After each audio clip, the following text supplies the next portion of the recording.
Sayyidina Abu Bakar As-Siddiq? Mau saya ceritain? Mau aja apa mau banget?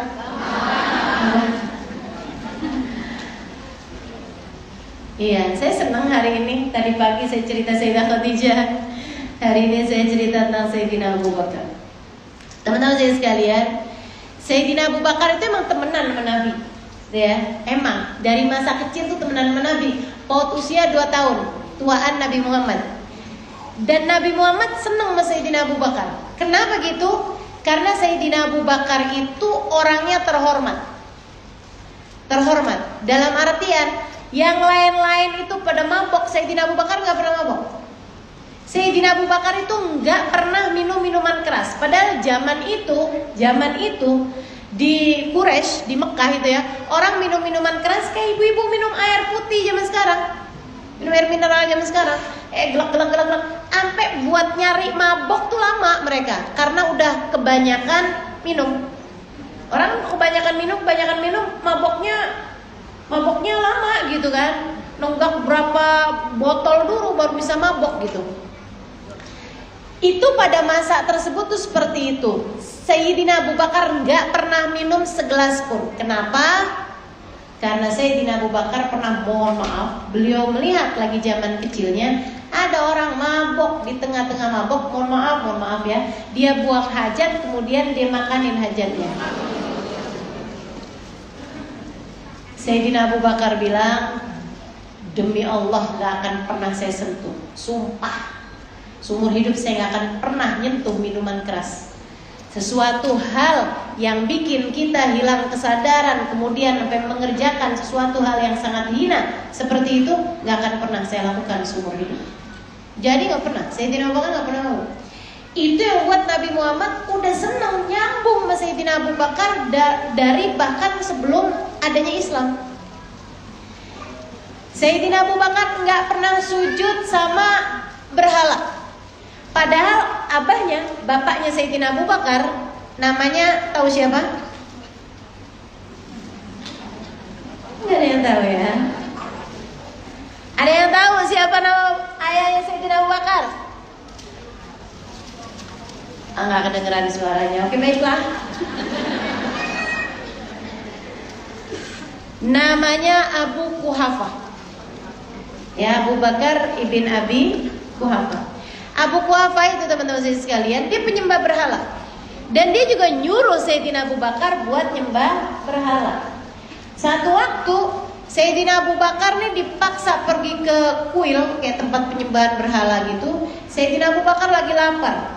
Kata Sayyidina Abu Bakar, kenapa saya mesti datang ke sini? Mesti ke sini. Ini kamu nyembah ini. Kenapa saya mesti nyembah ini, ayah? Ini adalah Tuhanmu. Oh, masuk Sayyidina Abu Bakar. Sayyidina Abu Bakar nih mau nyembah nih, mau sujud nih di situ. Tapi Sayyidina Abu Bakar tantangin dulu, Tuhan, saya lagi lapar Tuhan. Jadi saya makanan apa? Enggak dikasih makan. Enggak ada yang ngasih makan. Tuhan, saya tungguin ya, saya hitungin ya. Ada 10 gimana Tuhan? Coba saya hitungin 1, 2. Tuhan gini aja deh. Kalau kau emang beneran Tuhan, kasih saya makan, saya lapar. 1, 2, 3, sampai 10. Enggak ada juga teman-teman. Tuhan, saya haus Tuhan, kasih saya minum dong. Saya hitungin ya Tuhan. Nggak ada juga. Semua yang diminta saya sama Sayyidina Abu Bakar ternyata nggak dikasih sama si berhala. Sama si berhala. Terakhir Sayyidina Abu Bakar ngomong kayak gini nih, Tuhan, saya mau pukul nih. Kalau engkau emang beneran Tuhan, bela dong dirimu. Jangan ngomongnya saya pukul. Kalau Sayyidina Abu Bakar dipukul, jatuh berhalanya. Wah, udah gak percaya saya. Keluar lagi Sayyidina Abu Bakar. Sejak hari itu kata Sayyidina Abu Bakar, yang tidak bisa membela dirinya dan tidak bisa memberi kepada yang lain, berarti dia bukanlah Tuhan. Dan Jadi Sayyidina Abu Bakar di luar Islam, sebelum Islam pun udah nggak pernah minum minuman keras dan nggak pernah menyembah berhala. Masa-masa muda tuh waktu perjalanan dagang, umur 20-an tahun gitu, Nabi Muhammad belum nikah ini apa segala macam tuh, itu Sayyidina Abu Bakar juga ada di situ.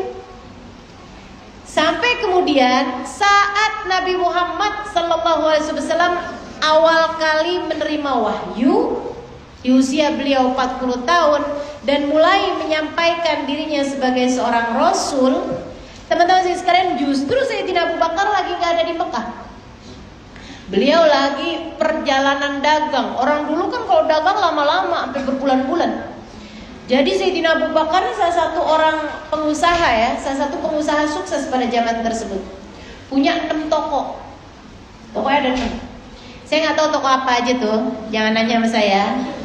Kalau lagi Ustazah nama tokonya apa Anda?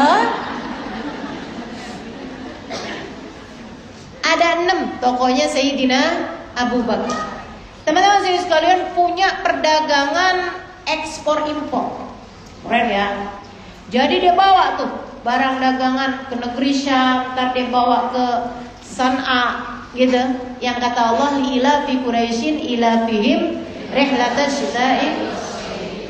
Lagi arah balik ke Mekah sesudah berbulan-bulan Sayyidina Abu Bakar mengadakan perjalanan perniagaan, jalanan dagang nih, gitu ya, perjalanan bisnis beliau gitu, bawa barang dagangan pada masa tersebut. Lagi arah pulang, Sayyidina Abu Bakar nih ada di jalan kayak di keramaian gitu. Tiba-tiba Sayyidina Abu Bakar dideketi sama seorang laki-laki yang sangat tua, kayak umur 80-90an tahun. Dia deketin Sayyidina Abu Bakar gitu, terus dia bilang sambil ngeliatin mukanya Sayyidina Abu Bakar, "Amakkiyun anta, Arabiyyun anta." Dia bilang, "Kamu orang Arab kan? Amakkiyun anta, kamu orang Mekah kan?" Sayyidina Abu Bakar bilang, "Bala, saya orang Mekah." "Quraisyun anta, kamu dari suku Quraisy ya?" "Ataimiyun anta, kamu dari kabilah Bani Taim ya?" Itu kayak gini loh. Orang Indonesia ya? Iya. Orang Bekasi ya? Orang Rawalumbu nih kayaknya nih. Sini Rawalumbu ya? Iya. Kok dia tahu ya gitu. Habis itu terus dia bilang kayak gini, "Coba buka bajunya. Saya mau lihat, buka baju atas kamu. Saya mau lihat dada kamu." Oh, kalau urusan buka baju ntar dulu. Kalau urusan kamu orang Bekasi, orang apa masih nggak apa-apa ya nggak? Tapi kalau udah urusan buka baju kan urusannya lain lagi. Kata Sayyidina Abu Bakar, "La ilan tukhbirani lima dafan." Enggak, kecuali kalau kamu mau ngasih tahu sama saya kenapa saya mesti melakukannya. Dia minta buka baju atas. Dia pun kemudian cerita. Dia bilang, "Nah, ini min ahli kitab. Saya ini adalah salah satu dari orang pembaca Alkitab. Orang-orang yang bisa baca kitab dan merupakan kayak semacam pendeta gitu ya. Kalau di Nasrani atau rahib kalau di Yahudi gitu, semacam itu." Dia bilang, "Dan saya membaca kitab-kitab terdahulu. Saya tahu bahwa masa ini adalah masa terutusnya Nabi akhiruz zaman. Sebentar lagi orangnya akan datang nih, akan terutus." Dia bilang, "Saya juga baca tentang ciri-cirinya Nabi tersebut, bahkan ciri-cirinya sahabat-sahabatnya." Jadi Bu, emang benar yang kata Allah Subhanahu wa taala dalam Al-Qur'an, "Ya'rifunahu kama ya'rifuna abna'ahum." Kata Allah, para ahli-ahli kitab tuh, pembaca-pembaca kitab, baik itu pendeta Yahudi, pendeta Nasrani atau rahib Yahudi, mereka tuh kenal sama Nabi Muhammad, tahu sama Nabi Muhammad, bahkan lebih daripada pengetahuan mereka tentang anak-anak mereka sendiri. Mereka kenali Nabi Muhammad tuh sebenarnya asal lihat aja mereka udah langsung tahu yang mana Nabi Muhammad dan bener apa enggak nih ini adalah Nabi. Kenapa? Karena mereka udah diceritain semuanya tentang Nabi Muhammad. Warna kulitnya apa, ada apa di matanya, misalnya gitu. Alisnya kayak gimana, hidungnya kayak gimana, nasibnya nanti kayak gimana, umur berapa dia kehilangan ayahnya, umur berapa dia kehilangan ibunya, semuanya tuh detail teman-teman sekalian. Allah ceritakan di kitab-kitab mereka terdahulu. Nah kalau kemudian mereka nggak beriman sama Nabi Muhammad, tuh cuman urusan hidayah aja, cuman urusan mereka emang nggak beriman aja. Padahal mereka tahu Nabi Muhammad benar tuh mereka tahu. Hanya saja mereka memang banyak yang menyembunyikan fakta tentang Nabi Muhammad tuh ya, karena mereka nggak demen nabinya bukan terdiri dari kaum Bani Israel. Hasad. Jadi mereka punya sifat hasud gitu, nggak seneng. Kok nabinya ternyata bukan dari keturunan Bani Israel gitu. Teman-teman sekalian, tapi orang ini rupanya enggak. Jadi dia tahu kalau nabinya tuh akan dari Arab, bahkan dari Mekah, bahkan dari Quraisy. Dia bilang, saya bahkan tahu dan membaca tentang ciri-cirinya para sahabatnya. Dia ini punya 2 sahabat, ada yang tua, ada yang muda. Dia bilang, saya ketika melihat kamu, saya tahu bahwa kamu nanti akan menjadi sahabat terdekatnya. Dan saya mendapati semua ciri-ciri yang disebutkan dalam Alkitab, semuanya ada padamu. Saya berdoa kepada Allah. Saya meminta setiap hari, ya Allah, jangan matikan saya sebelum engkau pertemukan dengannya atau dengan salah satu sahabatnya. Ternyata Allah ijabah, dipertemukan sama Sayyidina Abu Bakar. Sayyidina Abu Bakar malah mikir gitu kan, siapa yang mau jadi nabi ya? Gak tahu, karena memang seperti yang tadi saya sampaikan, waktu Sayyidina Abu Bakar berangkat itu belum ada kabar-kabar Nabi Muhammad diturunin wahyu. Dia bilang semua cirinya sahabat itu ada padamu kecuali satu hal. Apa itu? Ada garis putih di bawah dadanya, di atas perutnya ada garis putih. Sayyidina Abu Bakarnya nggak pernah merhatiin, jadi kan penasaran. Kayak kamu kalau dibilangin gitu, ada tai lalat di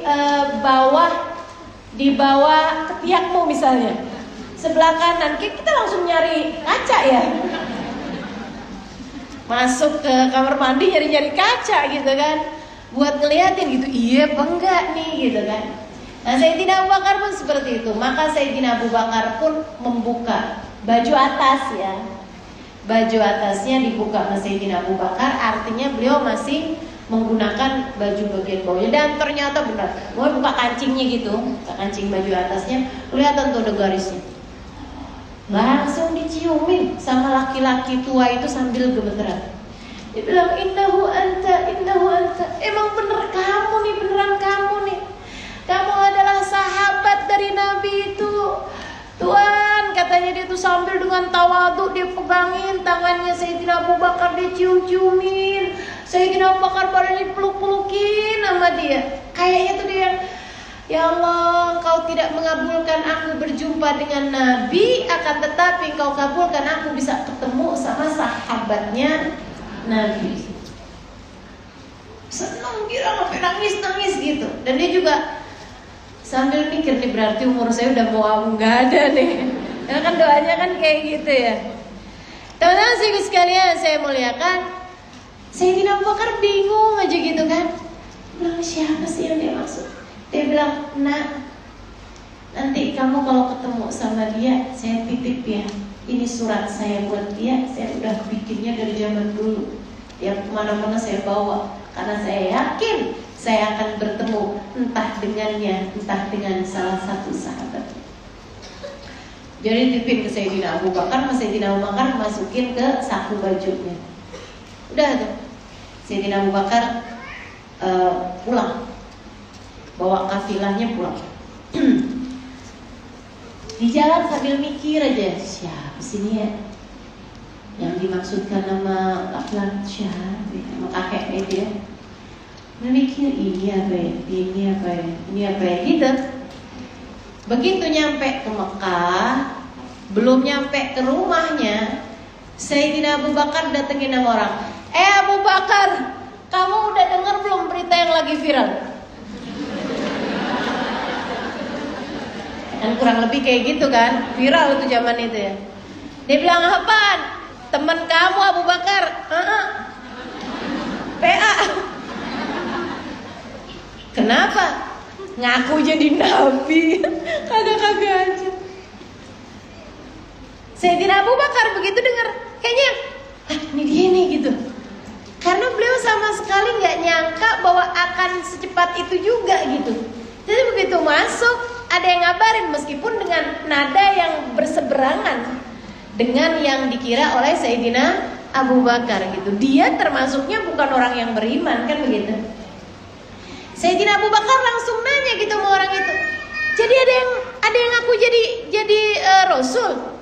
Teman kamu tuh siapa? Muhammad.